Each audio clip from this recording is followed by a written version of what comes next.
welcome to episode number 22 of the LSR podcast. My name is Matt Brown, joined each and every week by the brightest minds in all of the gaming industry. We have a couple of those with me here this week in Dustin Gowker and in Eric Ramsey. Dustin, some exciting news. We might even, this is a long tease here, but we might even be taking the podcast on the road. This thing is really blowing up, this LSR podcast. Oh yeah, we're going to be coming from Vegas. That's going to be exciting. Play some golf and then podcast, and then we'll be at G2E, we hope and dream. You can catch us there with the podcast somewhere. We'll give you details when we're there. Yeah, it is going to be some fun stuff. Eric is now in month number 2 of living out here in Las Vegas. Eric, now it's starting to cool off. The weather is not like burning you. I'm sure this is you're coming around on our great city here. Man, it was 70 lovely degrees when I took the dog outside this morning. Can't argue with that in September. Guys, we are on all of your favorite places to listen to the podcast, so please head to Stitcher and Apple and iTunes and all the different places like that and subscribe, rate, and review. Give us some 5 stars. Talk about how amazing this information is, all that. It'll help us climb the charts, and it will help more people find this podcast, so we certainly appreciate that. You can find the site, LegalSportsReport.com, on Twitter at LSP Report as well. All right, guys, let's get a quick little Michigan update for those people who have wondered what's been going on there. Of course, this is a state that we have covered extensively on LegalSportsReport.com. We have a nice little inside information going on over there as well, and looks like we have at least a little bit of an update there. Yeah, we actually have another bill, another draft that's out there. We've seen multiple drafts in Michigan, but if you remember last year, Michigan actually passed an online gambling bill that also promised to set forth regulations for sports betting before the governor ultimately vetoed it and put us back at square one. The same champion of sports betting and online casino in the state, Representative Brant Iden, has been pushing it all year. His hope is to actually have sports betting live in time for the Super Bowl. Lots of moving parts here. We have tribal casinos, commercial casinos. The governor doesn't want to hurt the lottery, so it's kind of a mess in Michigan right now. So I don't know if we know whether this is going to be a happening thing or not, but they're at least his hope if you're in the great state of Michigan. We are continuing to at least see action and movement in a bunch of these other states here. I think that since the last time that we recorded a pod, guys, there was officially people taking bets at multiple casinos now in Indiana as well. I was up in Chicago for week 1 of the NFL, and there were billboards. Guys, there were billboards all over Chicago. I had actually talked to a couple dozen people who had made the trip down to Horseshoe Hammond already and had taken in that sports book and placed wagers and whatnot. So pretty interesting that all those states getting going up there, and Indiana seems to be reaping some of the benefits right now with all these other states dragging their feet. Yeah, no doubt. If you're close to a population center, we see in New Jersey, they're close. You can cross the border from New York City, get into New Jersey. Same thing with Chicago. No betting yet in Illinois, so you can right now you head over to Indiana. You can go bet. So yeah, and you're not that far from Iowa if you're in other states too. So all these states that are kind of on an island for sports betting are definitely seeing benefits.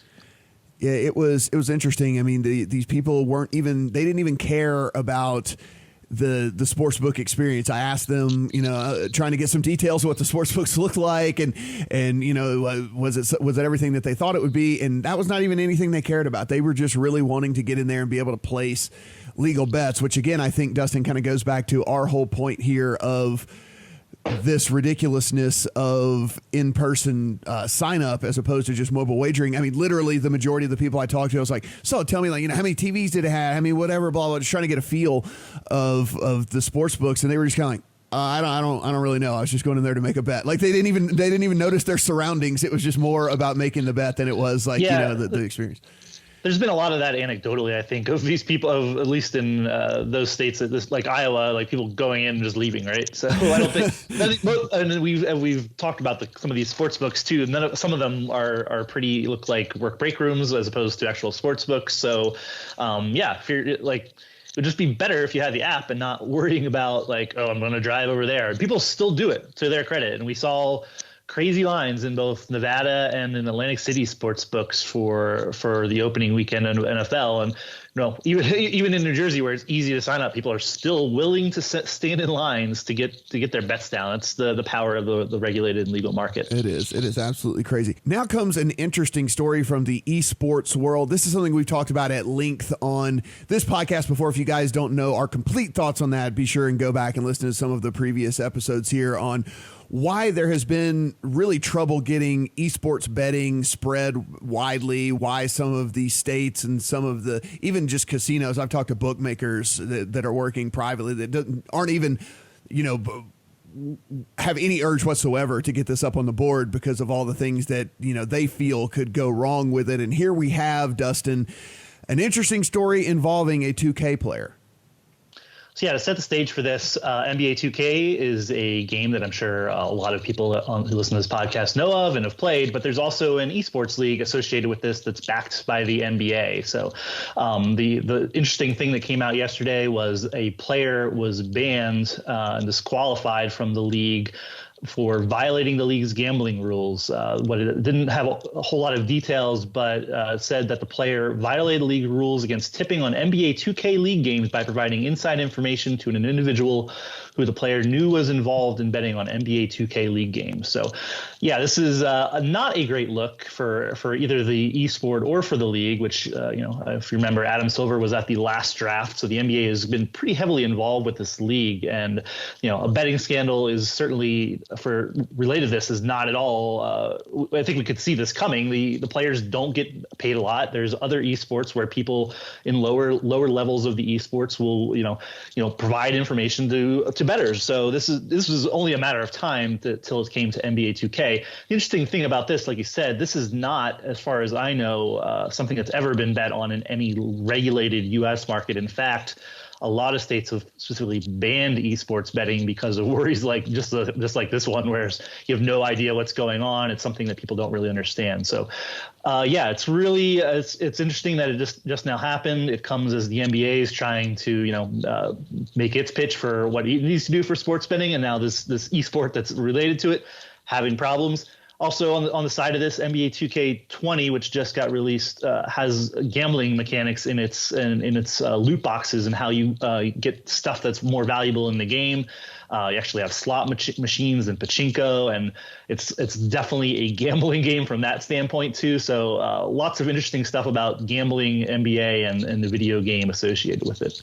Eric, this is one of the things that we talked about whenever we were talking about esports betting, was the fact that, one of the things that I've been jumping up and down about for legalized sports betting across the country, when people start talking about match fixing and this, that, and the other, is I say, listen, you guys got to look at just the minimum salaries now in these major sports leagues. I mean, it is huge money for anyone to try anything kind of shady. And past that, those are typically the guys that are riding the bench that have no influence really over the game anyway. Now, if you're talking about someone who can actually influence a game as far as fixing an NFL game or a basketball game or a baseball game, you're talking about dudes who would be risking their multi-million-dollar salaries. And so it's just not the same anymore. If you guys wanted to bring up that concern, 20 years ago, 30 years ago, I at least would have been able to take you seriously when you say that. But there is no basketball player who could actually, quote unquote, throw a game, who has enough influence over the course of a game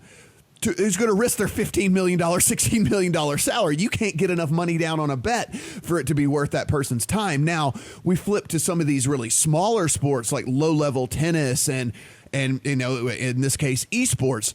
And here you have these guys that are making, tiny amounts of money. And I completely understand why people want to stay away from this from a betting aspect. I completely understand why, if I were running a book, even if it were legal in my state, where I would probably not even put it up on the board, because one, you're not going to get enough handle and enough action on it anyway for it to make a difference. And then just everything and all the BS that surrounds it.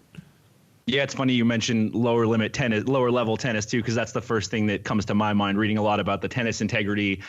The lower tiers of professional tennis are ripe with issues, both related to gambling and not related to gambling. For what you said, the salaries are practically non-existent. A lot of these guys are living out of their cars. It doesn't take much to get them to want to throw a game, essentially. A little interesting to me that Nevada went back and changed their law. It's actually in 2017 they passed a law authorizing eSports betting, and I think Dustin's right. I don't think anyone has booked it in Las Vegas, but they did. No, it's the one casino that has the D in downtown has booked certain things, but not I don't think they've ever booked NBA 2K specifically. Interesting, but yeah, it's interesting to me they would go back and do that. I think it has come. I think people can plainly see in 2019 that there's room for impropriety in esports. It's a difficult beast to tame. I also, Dustin talked about the gambling mechanics in there. We also have to remember that a lot of customers of NBA 2K are kids. Obviously they don't allow underage people in this league. It's 18 only, but this is a market that caters to children, and something we need to distance from gambling, actively distance video games from gambling, in my opinion. I'll throw a couple other things in here on this too, that, money is one thing. Like you said, it's hard to say a top level pro player in any of the major US sports is going to throw something for money. But as our good friend John Holden, who writes for LSR, would say, there's other ways to do that. There's other ways to manipulate games, such as blackmail and things like that. So it's not always just a money question, but it's, that's the question here. I mean, we don't have details about what this 2K player did in specific, but he probably said, "Oh, I have a friend who's betting on it. Here's some information that might help him. Maybe I'll get some money out of it." He probably thought it was relatively harmless, but it's obviously not. The other interesting part is, like I said, this bet was not placed in a regulated U.S. market. So two other choices then is either offshore sports books book this regularly, and UK and other European books book esports as well. So we didn't have a sense of which of those is, but if this was in an offshore book, that would be pretty funny, because again, this is the NBA's trying to get, say that it's got to have a place in regulated betting, and has fought regulated betting for so long. And then if it's one of its 2K league players was, passing on information so it could be bet on offshore, then that's pretty funny as well.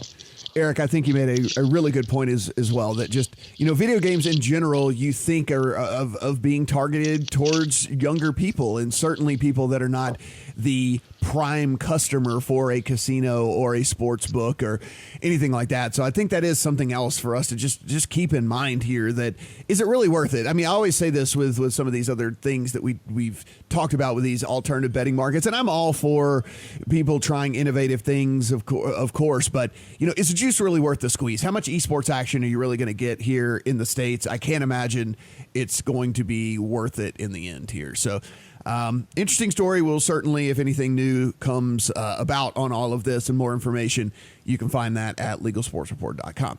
Eric, we said it might not be the most exciting topic we have on the show today, but we do have some survey results to talk about.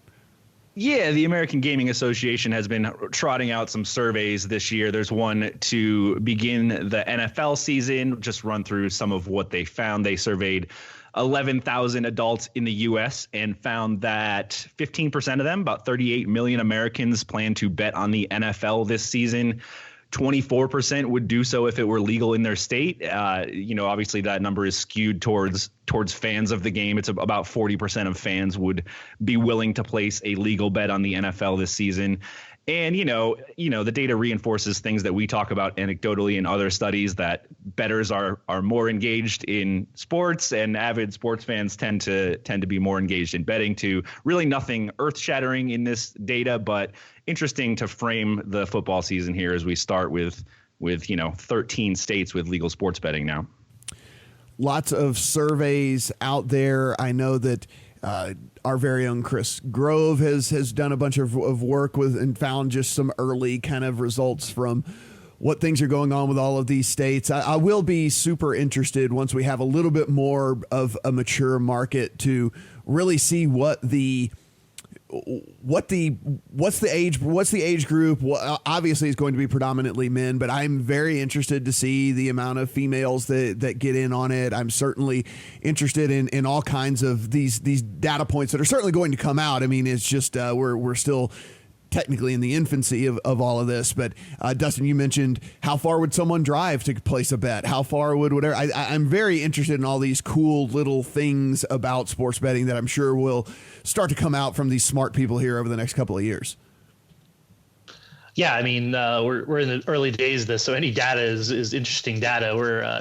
I've gotten some from operators. We get every week we get stuff on what bettors are doing from some of the top operators in New Jersey and now Pennsylvania too. So it's a brand new world, and we often have people coming over from Europe or telling us like, oh, here's how it's always been, and here's how it will be in the U.S. I'm like, we're not always so sure that's the case. The first example we think of is the FanDuel famous palpable error, where they booked an NFL game in game and gave ridiculous odds and say, oh, we're not going to pay that out, and then they quickly changed their mind when there was an uproar. So all that stuff about how the U.S. sports betting market's going to play out is really fascinating. I think too, one of the things that people have been talking to me about here is how to get more females involved in sports betting. And my response is I don't know if there is some sort of, magic thing to do or some sort of some sort of crazy marketing angle. My thing was just, I think it'll naturally happen just with the growth and the spread of it being more readily available and it being easier access. The only thing that I did say was easier access. I think that, and we've talked about kiosks on this podcast before, but I think if there is less human interaction for novices, that it is much easier for people to kind of take the plunge. And whether that be just being able to sign up mobily on an app and never have to talk to a human being ever, and you basically find your own way and navigate your own way around the app and do things like that. And same thing with these kiosks. I hate talking to other people, for sure. Yeah, see, there you go. And that's a new LSR t-shirt for the store is I hate talking to other people. And then the hashtag will be mobile wagering or something like that. Like that'll be the deal for us. But yeah, I mean, kiosks, having just completely mobile stuff with apps and everything. I think that it certainly lowers the barrier to entry for anyone who would give it a try, but doesn't want to feel that, and listen, I understand it's a level of embarrassment if you feel like you're going to walk up there and maybe say something that is wrong or completely off base, or you don't exactly know how to phrase something, that it's a little bit of an intimidating thing. Yeah, everything's a little intimidating if you're not, even if you've bet on sports, even with friends or something, like walking in and saying, I'm gonna place a bet on somebody to win. Like the money line is the least friendly thing from an outsider's perspective, right? Like if you don't know the mechanics of it, you're like, what do these numbers mean? What am I looking at? Like when some people make fun of this stuff, but like DraftKings and now Fox Bet, they've phrased their how you win bets in a way I think that's interesting. We saw Fox Bet saying, oh, you do this and you double your money. That's way more and way better than just saying plus 100 or whatever. That's stuff that only means stuff to people who have bet on sports before. Trying to be, like you said, open the tent, be more inclusive, and welcome people in who probably want to bet on sports but are a little intimidated by it. I think that's all good stuff. Yeah, and as you do that, I just clicked on the front page of DraftKings Sportsbook just to take a look, and the headline in games it doesn't say, it just says who will win. And it has, that's the question. Who will cover the spread is what's going on right there. So yeah, I mean, it's no longer, you've got to use all these inside terminology. It's actually going the opposite way, which is like, let's not use inside terminology. Let's not try to be the smartest guy in the room. Let's not try to sound super cool here. Let's just say what it is. Who's going to win? Who will cover the spread? I mean, like, let's make it as simple as humanly possible. And in the echo chamber of Twitter, right, we always see people like complaining about VIG and price and lines. Like, yeah, that makes a difference to some people, but again, I think we've proven in the daily fantasy sports experiment that people are not at all worried about rake in that realm. So you take that over to sports betting, and again, people don't care. They want to bet as long as it's not ridiculous. As long as you're not like giving your half your money to a sports book if you win. Like I think people would recognize that. But the small differences, the micro differences in lines from 10-cent lines to 14-cent lines, like I don't think that really moves the needle a ton. We've discussed this with you and Adam as well, but in time, people might get a little bit more sensitive to that. But right now, it's like, just give me something legal to bet on. I'm gonna bet on the Oregon sports betting app, no matter what the lines are. Let's put it that way. Yeah, give me something legal to bet on, and give me a functioning app, and I'm pretty much good to go. That's all. Yeah. That's all I'm asking for. Just give me that. We've talked about these sports handicapping contests as well. Just a quick note: we were kind of baffled that New Jersey was not joining in on all of that. That seemed like, a pretty good marketing thing. Whenever, I don't know if anyone would even know what the Westgate was if it wasn't for the Super Contest. And we had the new upstart Circa here in Vegas all for one as well. And we were wondering what the hell is going on over in Jersey. Why is this not a thing? And then Eric, I'm sure you saw now there is actually a handicapping contest. DraftKings is going to give it a whirl. So it was a little far behind. It's not starting till week 4 of the NFL, but they are at least getting in on this whole contest mania and things that are going on. And, good for them. It's a different concept. They're going with you don't have to make a certain amount of picks every week. You just have to make a certain amount of picks overall total for the course of the contest. And, good on them. I'm glad that they're giving it a whirl. Yeah, about time, right? I think, a few months ago we talked to them and they actually at least told us they weren't planning on doing this. It seems like sort of a no-brainer to offer something like this. FanDuel also offering a free, betting contest season long that I could even enter here in Nevada. You may have to run through the details of the DraftKings one. I actually haven't read the details about it, but I know it exists. Yeah, $500 buy-in. You can have up to 3 entries, and you have to just make 70 picks over the course of the duration of the contest. And it's not where you have to make 5 every week like it is at the ones in Nevada. And so pretty interesting stuff. I mean, listen, we always talk about, on this podcast that we're all for innovation, and it may work, it may not work, but at least you're trying something new and bringing something new to the market and giving people more choices. And so good on them. I'm glad that they're giving it a whirl here, and we'll see if it actually ends up working. It is $1 million guaranteed prize pool. So if you are over there in New Jersey, certainly something you might want to check out. But Dustin, this kind of leads into, we're talking about DraftKings here, and of course the big thing was DFS 3 years ago. Not so much anymore. Now it's all sports betting that we talk about. But there is a new DFS book that has come out on the market. I am looking at the book on my desk. I have paged through it, but have not yet read it. I will get to reading it. I promise. It's called $1 Billion Fantasy: The High Stakes Game Between FanDuel and DraftKings That Upended Sports in America. It's by Albert Chen, a writer who used to work for SI.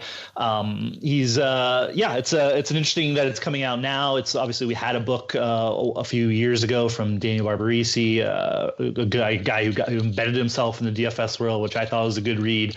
I'll be curious if there's anything in here I don't know, but a few people I know who have read it have said it's another good look at what happened in the DFS industry. And it's interesting backstory, even more so today, because these are the companies that are now leaders in sports betting as New Jersey and other states roll out. So want a little history lesson, want to know where these companies came from and how they got here. I'm sure it's going to be an interesting read. Yeah, I actually.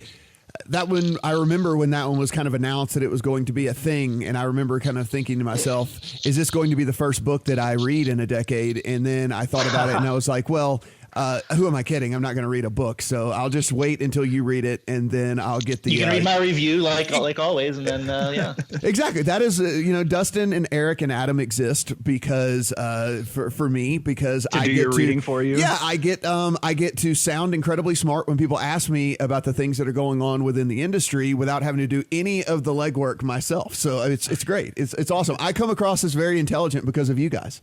Do you though? Do you? I've been called an expert on things before, and I'm kind of like, I wouldn't go there. That's a little generous. I see your sports betting picks, and they're pretty good. We're having a good run at it here. Hopefully this doesn't come crashing down here. All right. So one of the things we talk about each and every time they come out on the podcast is these New Jersey numbers. We certainly sit and we look and we wait on them. Eric, what do these New Jersey numbers look like? They look so good. We have them from August. They just came in on Thursday. There was $293 million in handle, about $25 million in revenue. That will likely be larger than Nevada. Again, Nevada's had one August bigger than that, but it was the Mayweather-Pacquiao August. If that happens, that'll be 2 months in a row that New Jersey passed Nevada, and 3 out of 4 months. So maybe we do have a changing of the guard here officially. And again, we're seeing a lot of the same trends continue. 85% of the bets of the handle was on mobile devices, about 80% of revenue. Again, FanDuel absolutely dominating the market. DraftKings doing well as well. No huge surprises other than just the size of the number. it's hard to say enough good things about New Jersey. 293 million in August, not so bad. Dustin, I guess one of the things we haven't done a lot of is speculate on how FanDuel basically sped past and became the outright leader in the market. Do you think it has something to do with the proximity of the physical book there at the Meadowlands being so close to New York, or was FanDuel doing something in their marketing that just really, really caught? Like, what is there anything that you can put your finger on as to how they got out in front so much? I think it's definitely the proximity to New York is a big part of it, that, people come to the book from New York. They, then they get the app, and, whenever they're in New Jersey, they bet on the app. I think that's some natural. I mean, that helps. There's no way that it hurts them, and it gives them an advantage over literally everyone else in the state, because no one else is that close to New York. The other one that's not talked about a lot is the cross sell from the parent company's online casino, Betfair Casino, which is the Paddy Power Betfair is the parent company of all of this, and bought FanDuel last year. And we see this in the numbers, is that these two things feed off each other: sports betting and online casino. So FanDuel is sending traffic to Betfair, Betfair is sending traffic to FanDuel, and that is something that everybody has. A lot of places have both sportsbook and online casino, but I think this is really with the brand of FanDuel and the online casino presence of Betfair, which we've also seen increase in the past year with the advent of sports betting. It's that cross sell that has really kind of put FanDuel over the top. I think DraftKings has an online casino inside of its app, but it's not sending people. There's not some outside place sending it to there. So I think that dynamic is a big part of it. And yeah, I mean, I think we all questioned at one point the value of that daily fantasy sports database that they have and all the users they have, but it's obviously very valuable. They're leveraging, them and DraftKings are both leveraging that to great success. Now, obviously that doesn't explain why FanDuel is way ahead of DraftKings right now. So we got to go to those other variables, I think. And that's a lot of the why. Eric, it'll be fun to see. Obviously, we kind of see how this is played out over New Jersey, but I mean, there are going to be other markets where both of these guys are in the same state again. And so, it's not going to necessarily be, proximity to New York. Is not going to be in some of these other things that we're talking about here. So it'll be fun to see how this plays out, because it really will be just kind of like brand versus brand, marketing versus marketing, promotion versus promotion, as to which one kind of wins out. So it'll be fun to see how it all goes down here in the next couple of years.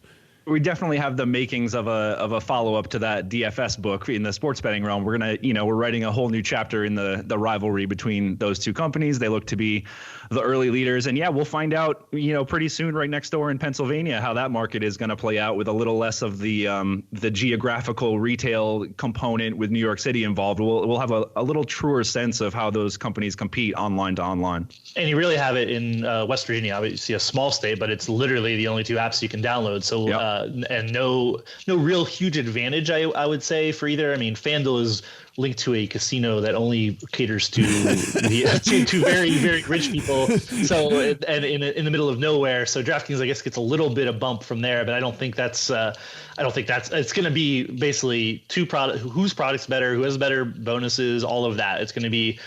Even though it's on a small scale, it's really going to give us some insight into which brand is better and is more valuable. Yeah, actually, speaking of bonuses, it's worth mentioning that real quick for FanDuel too. I think that is part of their success. They are giving away a $500 free bet. That's a really appealing promo, I think, to a new bettor. If you're not the kind of person who's going to download 6 or 8 apps and shop lines, if you're just looking for one or two, that $500 free bet is awfully eye-catching to me. It definitely is. I mean, it pops off the page, and so again, that's why I'm saying it's going to be cool, because it's going to be marketing versus marketing, promotion versus promotion, like what's going on there. Because I mean, look, both apps are really slick and work very well. I mean, I think that maybe some people might have an aesthetic, lean towards one or the other. DraftKings app is dark based, and FanDuel app is light based, and maybe your eye just is better for one or the other, or something like that. So I mean, I guess there's a little bit of that, but both apps work in functionality, pretty much the same. You get pretty much the same features on both of the apps as well. So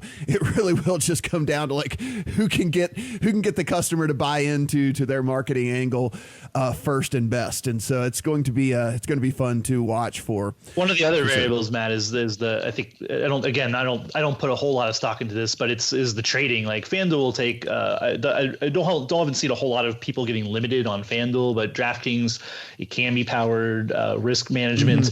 We see people get limited on there when even if they're not sharp, just because of the trading algorithm that Kambi is doing, and it's been a little bit of a bad customer experience for some people. I myself have never seen the limits when I was in New Jersey betting on Kambi powered products, but obviously some people are and do, and I see them regularly. So that's another piece of the puzzle. Like if you're having a bad UX, if you're getting limited, like, well, why would I use this when I go over to FanDuel and they're not going to limit me? They'll pretty much let me bet whatever I want as long as it's not a zillion dimes. So very true. I did experience a little bit of that just when I was doing the sports betting contest actually over there. So that's a very good point as well. We have some other numbers, and these are the first time we can report on Iowa numbers here on the podcast, guys. Needs to be like we need a special little sound here every time we get some new numbers from a new state. Get Colton on a little sound drop, yeah.